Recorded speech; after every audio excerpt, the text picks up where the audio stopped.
कैसे हो? हम क्वाड्रिलेटरल्स चैप्टर कर रहे थे एंड क्वाड्रिलेटरल्स में हमने एग्जाम्पल थर्ड हमने आज स्टार्ट करना है और एग्जाम्पल सेकंड तक हमने कर दिया था। पहले मैंने आपको पहली वीडियो जो बनाई थी क्वाड्रिलेटरल्स की, उसमें मैंने इंट्रोडक्शन दिया था, सब कुछ प्रॉपर्टीज़ बताई थी, रेक्टेंगल की, स्क्वायर की, पैरेललोग्राम, ट्रेपीजियम, काइट, एवरीथिंग। ठीक है, जो हमने 8th क्लास में पढ़ रखा था उसका सारा इंट्रोडक्शन मैंने आपको दिया था, सब कुछ बताई थी, सारी प्रॉपर्टीज़ बताई थी, सो दैट जब आप चैप्टर करो तो आपको कोई डाउट्स ना आए किसी की भी प्रॉपर्टी को लेकर। ठीक है, फिर नेक्स्ट वीडियो में मैंने आपको थ्योरम स्टार्ट कर दी थी करानी, राइट। एंड अब हम एग्जाम्पल थर्ड करने वाले हैं आज। ओके, जिसने क्वाड्रिलेटरल्स की लास्ट 3 या 2 वीडियोस जितनी भी मैंने डाली है वो नहीं देखी हैं, पहले आप प्लीज़ वो वीडियोस देखिए ताकि आप स्टार्टिंग से बहुत अच्छे से समझ सकें। ठीक है, एंड जब मैं कोई वीडियो डाल रही हूँ, फॉर एग्जांपल अगर आज मैं ये एग्जाम्पल थर्ड करा रही हूँ, प्लीज़ आप बीच बीच में से मत देखिएगा, अच्छे से अंडरस्टैंडिंग नहीं होती है। वीडियो एकदम पूरी देखिएगा एट अ स्ट्रेच, बीच बीच में से स्किप करके नहीं देखनी है। आधा फंडा क्लियर होता है, आधा फंडा नहीं होता क्लियर, कोई फ़ायदा नहीं होता है। Okay, and please do subscribe my channel, please share this video with others also. Okay, so we are going to start example third now. ABC is an isosceles triangle. ये हमें फिगर दे रखी है, ABC एक isosceles triangle है, that means जो हमारी AB और AC है वो equal है। Okay, AD bisects exterior angle PAC। P कहाँ पर है? ये रहा। PAC कहाँ पर है? ये रहा PAC।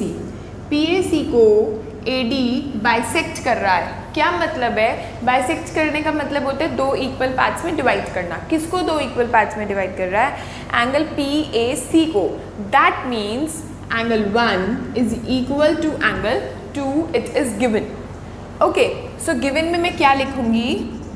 Angle 1 is equal to angle 2 and also AB is equal to AC। ये भी गिवन है। ठीक है, नाउ आगे बढ़ते हैं। CD is parallel to AB भी गिवन हो गया, चलो ये मार्क कर लो ऐसे। Okay, CD is parallel to AB भी मेरे पास गिवन है। आगे चलते हैं। शो दैट DAC कौन सा एंगल है? एंगल 2, यानी टू प्रूव में आ गया angle 2 is equal to angle BCA, यानी ये which is angle 3। So this you have to prove. Okay, also you have to show that ABCD is a parallelogram. So this is the question. सबसे पहले question understand किया करो, given और to prove लिखा करो and then we will start the proof. Okay, now AB मेरा AC के equal है। क्यों? क्योंकि ट्रायंगल ABC मेरा आइसोसेलेस ट्रायंगल है, और जब दो साइड्स इक्वल होती हैं किसी भी ट्रायंगल में तो दो एंगल्स ये वाले भी इक्वल होते हैं। क्यों होते हैं? angles opposite to equal sides are equal. This we have studied earlier, right? So we can write very easily कि angle 3 is equal to angle 4. Why? Angles opposite to equal sides are equal. Okay? ठीक है? Now AD जो है वो bisect कर रहा है किसको? एंगल PAC को, right? So angle 1 is equals to angle 2। Okay, this is my first equation, this is my second equation. एक और चीज़ है हमारे पास कि एंगल PAC यानी जो ये पूरा एंगल है वो एंगल 4 प्लस एंगल 3 के इक्वल है। क्यों है? क्योंकि एक्सटीरियर एंगल थ्योरम लग रही है यहाँ पर। एक्सटीरियर एंगल थ्योरम कैसे लग रही है? क्योंकि ये जो हमारा एक्सटीरियर एंगल है it is equal to the sum of 2 interior opposite angles. ठीक है, एंगल PAC मेरा एंगल 1 प्लस एंगल 2 है और ये मेरा 4 प्लस 3 है राइट साइड में। अब 1 प्लस 2 जो है उसमें 1 और 2 मेरे इक्वल हैं, ये रहे। ठीक है, तो मैं 1 को भी 2 ही लिख देती हूँ। अब 4 और 3 में मेरे 4 और 3 इक्वल हैं तो मैं 4 को भी 3 ही लिख देती हूँ, राइट ऐसा मैंने क्यों किया कि 4 को ही 3 क्यों लिखा, 3 को 4 क्यों नहीं लिखा, या 1 को ही 2 लिखा, 2 को 1 क्यों नहीं लिखा? क्योंकि अब मेरा यहाँ से आ जाएगा ट्वाइस ऑफ एंगल 2 और यहाँ से आ जाएगा ट्वाइस ऑफ एंगल 3 और 2 से 2 कट जाएगा, मेरा angle 2 is equals to angle 3 आ जाएगा। और यही मैं चाहती थी क्योंकि एंगल DAC को मैंने प्रूव करना था। DAC is my angle 2, BCA is my angle 3। देखो टू प्रूव में हमने क्या लिखा हुआ है? Angle 2 is equals to angle 3 which proves my first part. Okay अच्छा, अब अगर हम 2 और 3 को ध्यान से देखें तो ये किस तरह के एंगल्स हैं, but these are alternate angles, क्योंकि देखो ये मेरा AD, ये मेरा BC और ये ऐसे जा रहा है, और ये मेरा 2 है और ये मेरा 3 है, ऑल्टरनेट है। सो हम यहाँ पर लिखेंगे but these are alternate angles, और जब ये ऑल्टरनेट एंगल्स हैं तो therefore AD is parallel to BC। Okay, and also we are given also AB is parallel to CD, ये तो गिवन ही है मेरे पास। और अगर किसी भी क्वाड्रिलेटरल में एक पेयर पैरेलल है, दूसरा पेयर भी पैरेलल मैंने प्रूव कर दिया, तो ABCD क्या बन गया, एक पैरेललोग्राम बन गया। मैंने लास्ट वीडियोस में भी बताया क्वाड्रिलेटरल्स की, अगर किसी क्वाड्रिलेटरल को पैरेललोग्राम प्रूफ करना है तो हमें दोनों पेयर जो ऑपोजिट साइड्स के हैं उनको पैरेलल प्रूफ करना होता है। तो हमने क्या कर दिया कि इसको पैरेलल प्रूफ कर दिया है, और ये पैरेलल ऑलरेडी गिवन है, तो इसका मतलब ABCD becomes a parallelogram. Therefore, ABCD is a parallelogram, and this proves my second part. ये देखो second part, ABCD is a parallelogram. So students, this is very important question, which is example number 4. So write down important on this question and please try to understand it very carefully. पूरा ढंग से देखेगा, बीच में skip नहीं करना किसी को, ठीक है। Two parallel lines L and M are intersected by a transversal P, ठीक है, इसकी फिगर नहीं गिवन हमारे पास। Two parallel lines are intersected by two parallel lines, कौन सी, L and M, and they are intersected by a transversal P. Prove that the quadrilateral formed by the bisectors of interior angles. Interior angles कौन से हैं हमारे, ये भी interior angle है, ये भी, ये दोनों इंटीरियर एंगल है, ये वाले भी इंटीरियर एंगल है, इनके बाइसेक्टर्स ले लो, ये ले लिया हमने बाइसेक्टर्स, ये ले लिए हमने बाइसेक्टर्स, और इनसे जो क्वाड्रिलेटरल फॉर्म हो रहा है ये एक रेक्टेंगल है, मेरे को ये प्रूफ करना है। यानी अगर मैं इसको नाम दे दूँ ABCD, तो इसका मतलब मेरे को ये प्रूफ करना है कि ABCD एक रेक्टेंगल है। ABCD इज अ रेक्टेंगल, मेरे को ये प्रूफ करना है। ओके, अब किसी को भी रेक्टेंगल, किसी भी क्वाड्रिलेटरल को रेक्टेंगल प्रूफ करने से पहले हमें उस क्वाड्रिलेटरल को पैरेललोग्राम प्रूफ करना होगा, एंड देन पैरेललोग्राम के बाद हम प्रूफ करेंगे कि वो रेक्टेंगल है। कैसे, किसी भी क्वाड्रिलेटरल को पहले पैरेललोग्राम अगर प्रूफ करना है तो मेरे को ये प्रूफ करना है कि ऑपोजिट साइड्स पैरेलल है। जब ऑपोजिट साइड्स पैरेलल हो गई तो वो पैरेललोग्राम हो गया। अब किसी भी पैरेललोग्राम में अगर मैंने प्रूफ कर दिया कि एक एंगल 90 डिग्री का है तो बाकी एंगल्स भी 90 के होंगे, and hence it becomes a rectangle. क्यों, अगर एक एंगल 90 का है तो बाकी एंगल 90 के क्यों होंगे, क्योंकि पैरेललोग्राम में तो ऑपोजिट एंगल्स इक्वल होते हैं। तो अगर एंगल A फॉर एग्जांपल 90 का है तो एंगल C भी 90 का होगा, राइट। और एंगल A और एंगल B क्या है, इंटीरियर एंगल्स, को इंटीरियर एंगल्स। तो एंगल A 90 का है तो एंगल B भी 90 का होगा, B 90 का है तो D भी 90 का होगा।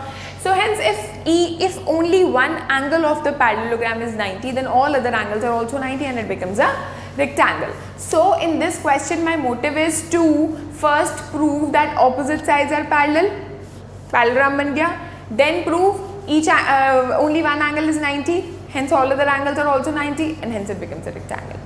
So start करते हैं। start कैसे करेंगे, सबसे पहले ये देखो कि मान लो ये P है, ये Q है, P मत लो, यहाँ पर P स्मॉल p पहले से ही है ना, तो हम ले लेते हैं E, F, G and H, ठीक है। ECA एंगल, यहाँ से लेकर यहाँ तक angle ECA is equal to angle HAC, ये पूरा HAC क्यों है, क्योंकि ये ऑल्टरनेट एंगल्स है, ये तो सबको पता है, क्योंकि ये दो लाइंस पैरेलल हैं L और M, राइट। और अगर मैं इनका हाफ कर दूं दोनों साइड इस तरह से, तो इस पूरे का हाफ ये अंदर वाला एंगल 1 हो जाएगा और इस पूरे का हाफ ये अंदर वाला एंगल 2 हो जाएगा। क्यों हो जाएगा, क्योंकि CD बाइसेक्टर है एंगल ECA का, तो दैट मीन्स ये वाला एंगल इज इक्वल टू ये वाला angle, right. So half of angle ECA will be angle 1 which is अंदर वाला only, and half of angle HAC यानी दिस ये पूरा का half is angle 2 which is अंदर वाला only angle 2, now if I can observe it very carefully, angle 1 और angle 2 जो हैं इस तरह के हैं, देखो ये रहा और हमारा ये रहा, ठीक है।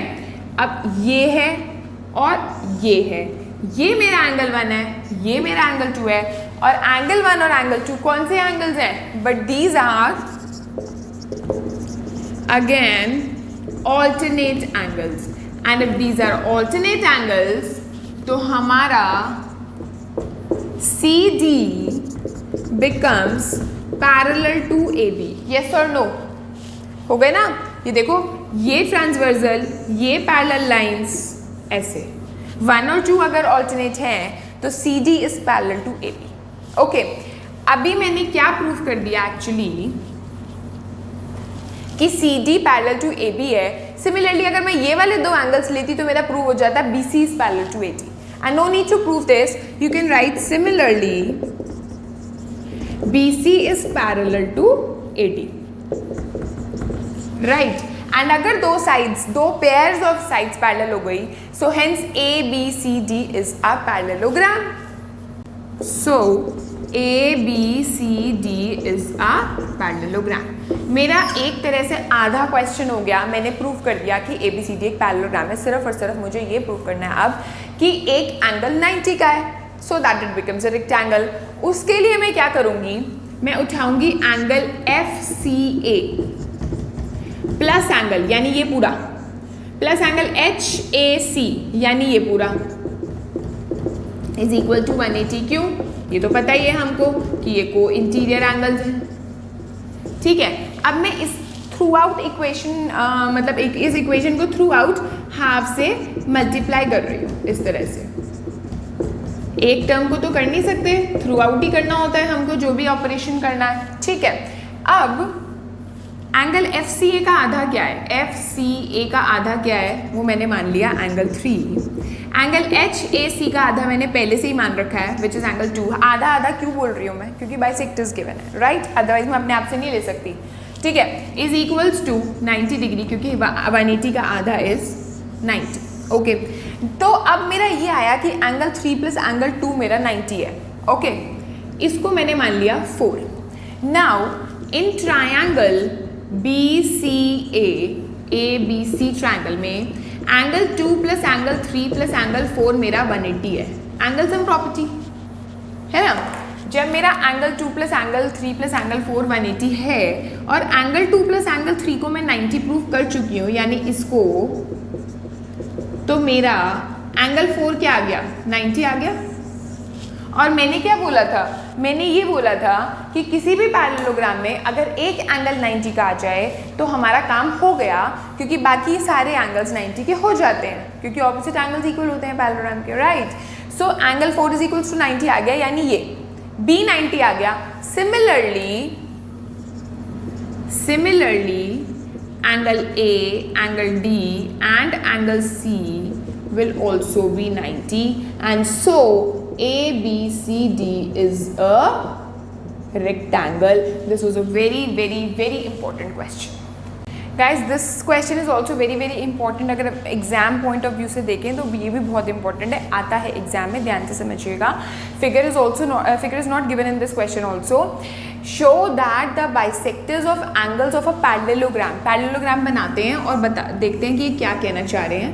If this is a parallelogram, क्या है ये?